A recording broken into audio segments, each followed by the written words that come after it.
OMR अल्फादान के पास विश्व की सबसे प्रभावशाली फेरारी संग्रह है, जिसमें 80 से अधिक प्रतिष्ठित और महंगी कारें शामिल हैं। इन कारों की कुल मूल्य $100 मिलियन से भी अधिक है। कतर में ऊंट दौड़ एक पारंपरिक खेल है, जिसे विशेष रूप से उच्च वर्ग के लोग पसंद करते हैं।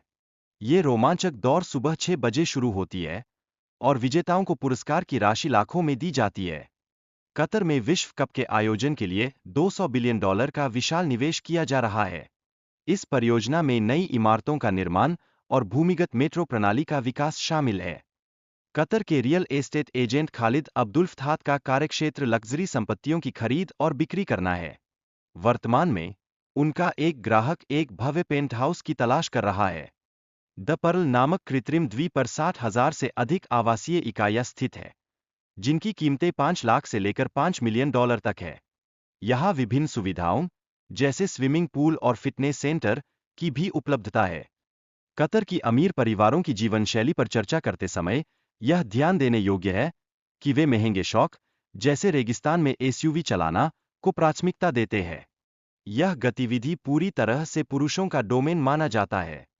डेनियल किलग्रेन ने अपने होटल प्रोजेक्ट में अपनी विरासत का अधिकांश हिस्सा निवेश किया है, जिससे उनकी उच्च आशाएं और सफलता इस प्रोजेक्ट को अत्यधिक विशेष बनाती है। नुंजिया, जो पूर्व में एक वैज्ञानिक थीं, अब होटल की प्रबंधक के रूप में कार्यरत है।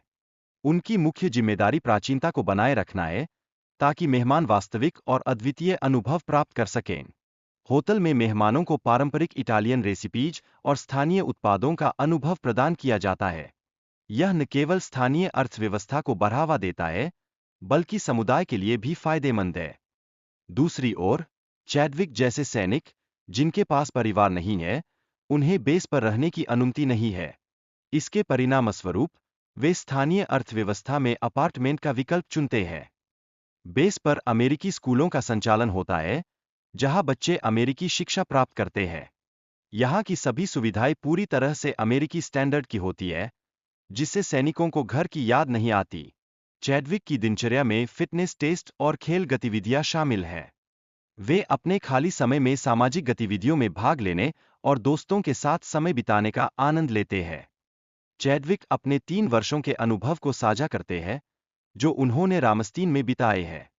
वर्तमान में वह अमेरिका लौटने की आशा रखते हैं। इंडोनेशिया के जंगली इलाके में एक अनोखी चिकन का निर्माण हुआ है, जिसे प्रार्थना का स्थान कहा जाता है। इसकी ऊंचाई 30 मीटर है और यह शांति का प्रतीक माना जाता है। डैनियल, जो चिकन चर्च के निर्माण करता है, ने इसे अपने जीवन में एक दिव्य दृष्टि के आधार पर तैयार किया। इस संरचना को बनाए रखने के लिए वह दान पर निर्भर है। मिशा, जो भूमिगत विशेषज्ञ है, खतरों और कमियों की पहचान करते हैं और उन्हें संबंधित अधिकारियों को रिपोर्ट करते हैं।